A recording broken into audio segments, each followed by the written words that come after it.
আসসালামু আলাইকুম সবাইকে, আশা করি সবাই ভালো আছেন। আজকে আমি একটা হোম রেমেডি নিয়ে এসেছি। আমাদের বাংলাদেশের নারীদের প্রায় 90%, 100 জনের মধ্যে 90 জনেরই প্রায় হেয়ার ফলের শিকার হয়। আজকের হেয়ার রেমেডিটা আমাদের চুলকে পড়া থেকে বন্ধ করবে, চুলকে খুশকি মুক্ত করবে এবং চুলকে আরও সুন্দর ঘন করে তুলবে। এই রেমেডিটা আপনারা সবাই দেখুন এবং ট্রাই করবেন অবশ্যই এবং জানাবেন কেমন হয়েছে। আমি দীর্ঘ 4 মাস চিকিৎসার ক্ষেত্রে কলকাতায় ছিলাম এবং কলকাতায় ওখানে একটা পার্লার থেকে আমি জানতে পারি যে এই রেমেডিটা ইউজ করাতে সপ্তাহে 3 দিন যদি ইউজ করি আমরা এটা, তাহলে আমাদের চুল পড়া বন্ধ হবে এবং চুল আরও অনেক ভালো ঘন এবং খুশকি মুক্ত হয়ে উঠবে, ঝরঝরা হবে, চুল গোড়া থেকে মজবুত হবে এবং চুল আরও সুন্দর হবে।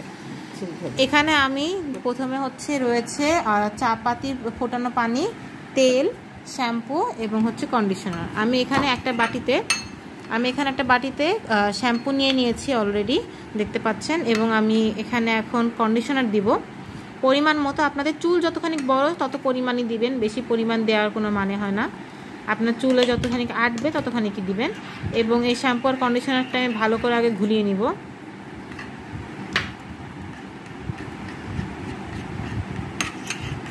দেখুন এই শ্যাম্পু এবং কন্ডিশনার ভালোভাবে মিশিয়ে ফেলার পর, এটা আমরা অনেকক্ষণ ধরে ফাটানোর পর এটা ভালো করে মিশে গেছে।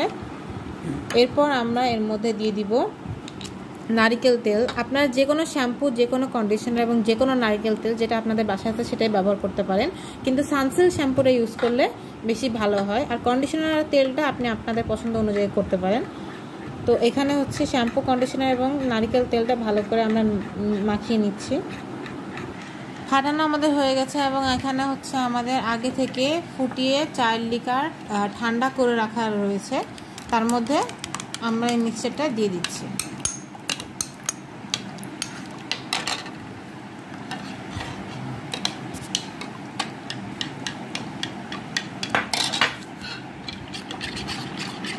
এবং এটাকে ভালো করে মিশিয়ে নিচ্ছি।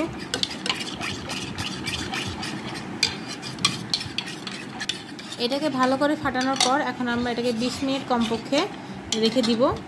এটাকে রেখে দিয়ে এটা পরে আমরা মাথায় লাগানোর জন্য এটা প্রস্তুত হয়ে যাবে। কমপক্ষে 20 মিনিট কমপক্ষে 20 মিনিট এটাকে রেস্ট দিতে হবে। তারপর এটা বসে বসে পরে আমরা লাগাবো। প্রায় 20 মিনিট হয়ে গেছে এটা করার। এখন এটা আমরা মাথায় লাগাবো এবং লাগিয়ে আপনাদেরকে আমরা দেখাবো। এখন আমাদের এই মিক্সচারটা 20 মিনিট কমপক্ষে মাথায় দিয়ে বেঁধে রাখবেন, ঘষে ঘষে লাগাবেন প্রত্যেকটা কোনায়, প্রত্যেকটা আগা গোড়া সব জায়গায়, এবং তারপরে 20 মিনিট কমপক্ষে রাখবেন। 20 থেকে 30 মিনিট রেখে এটা আমরা ধুয়ে ফেলবো। আলতো ঠান্ডা পানি, গোসলের পানি আমরা যেরকম ব্যবহার করি সেরকম পানি দিয়ে আমরা এটাকে ধুয়ে আপনার